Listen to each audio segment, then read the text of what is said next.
شروع کوم په نامه د خدای چې بخونکي مهربانه دی. خوږو درنو پښتنو مینوالو اوریدونکو، السلام علیکم ورحمت الله وبرکاته. د وینا نه مخکې پهله درود شریف اللهم صل علی محمد وعلى آل محمد كما صليت على إبراهيم وعلى آل إبراهيم إنك حميد مجيد. اللهم بارك على محمد وعلى آل محمد كما باركت على إبراهيم وعلى آل إبراهيم إنك حميد مجيد. حدیث مفهوم دی چې کوم انسان په بل انسان باندې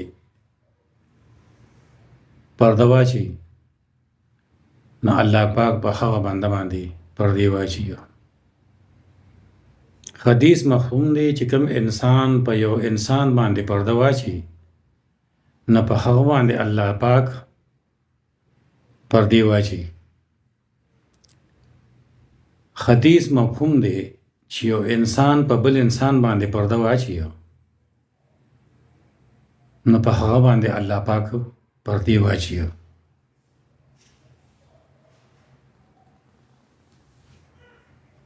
د کلام یو دو شعرونه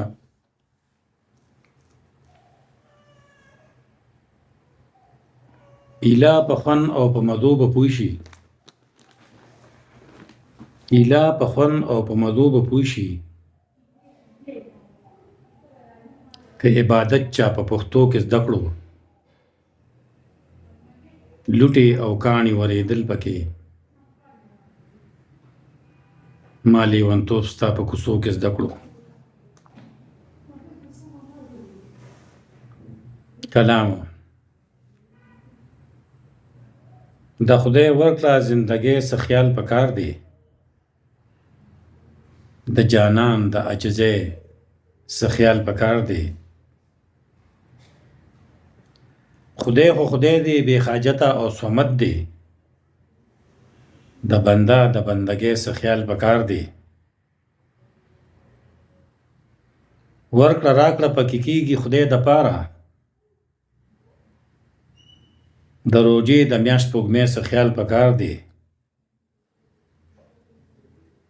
کامیاب شوي خو کامیاب دي رسېدلي، د ناکامه ناکامۍ څه خیال پکار دی. خیسته خو خیسته شوي دی، نوم شوي دی، د بدرنګ د بدرنګۍ څه خیال پکار دی. سل ګټمه زر خرچه کړم نه پوهېږم، د دې ظلم او ګرانۍ څه خیال پکار دی. په مظلوم خو ظلم شوي دی بس شوي، په ظالم د بې رحمۍ څه خیال پکار دی. نن په حق باندې ملا ماته ضرورت کړه، د مجبور د بې وسۍ څه خیال پکار دی. د کمزوري به څه ښه او څه به بد وي، د کمزوري بدنامۍ څه خیال پکار دی. پلار او وروڼه یې چاودنه کې مړه شوي، د بېروره خور جینۍ څه خیال پکار دی. سیاست وخی چړې انتقامونه، د دې قوم د ترقۍ څه خیال پکار دی. قوم ګاڼه وطن ګاڼه ژوندون ګاڼه دی، د دې ملک د ازادۍ څه خیال پکار دی.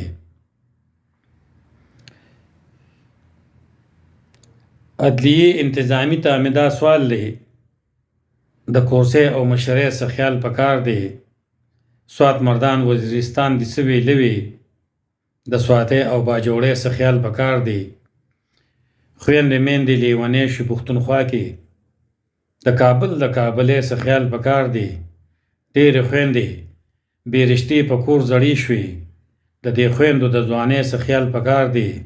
پېښور خو پېښور د پېښې ځای دی، چارسدې د صوابۍ څه خیال پکار دی. غرب غروي سر دې مات شي پکې خیر دی، د دې خورې درخانۍ څه خیال پکار دی. باچا خان په درویشانو کې شامل دی، د بابا د کورنۍ څه خیال پکار دی. زه د روغو د ګریوان ته فکر یوړم، د ګریوان تڼۍ تڼۍ څه خیال پکار دی. شوکه سوال کوه چې امن پکې راشي د کورکلي او ناکې څه خیال پکار دی.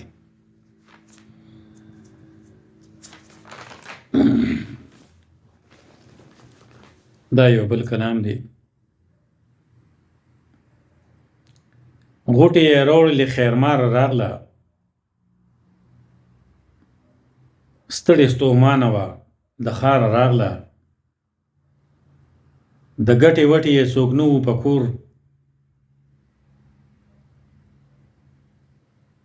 لور ورته مخې ته بې پلاره راغله. لور چې د مور د لاسه غوټې اخلي، ورپسې بله لور د کاره راغله. چې مور ورونه رانږدې شوې کور ته، مخکې د ورور ښځه رونداره راله. یو پړوسي یې داسې بل ته وایي، غله او کاسیره د ښاره راله، غله او کاسیره د ناکاره راغله. بل ورته وایي ای ظالمه چپ شه، د لوڼو مور د خیادار راله. نن مجبورۍ ته د چا نه ګوري څوک، بس زمانه ډیره بیکاره راغله. شوکه خور ته داسې جبه کوي، مور د ټول کلي خدمتګاره راغله.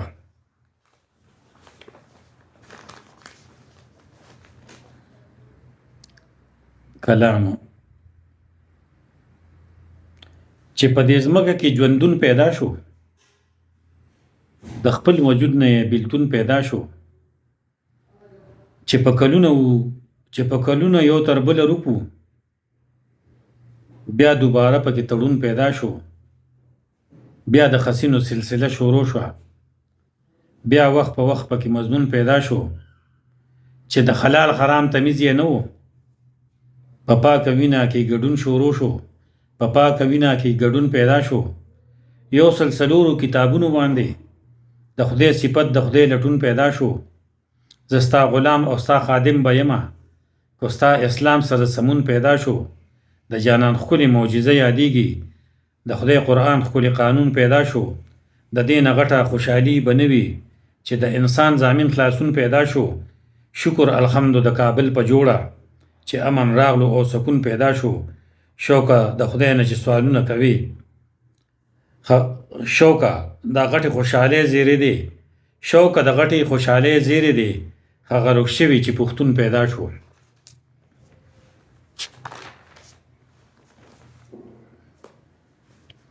کلام رښتیا به وایي او عمل به کوي، د خدای صفت سره غزل به کوي.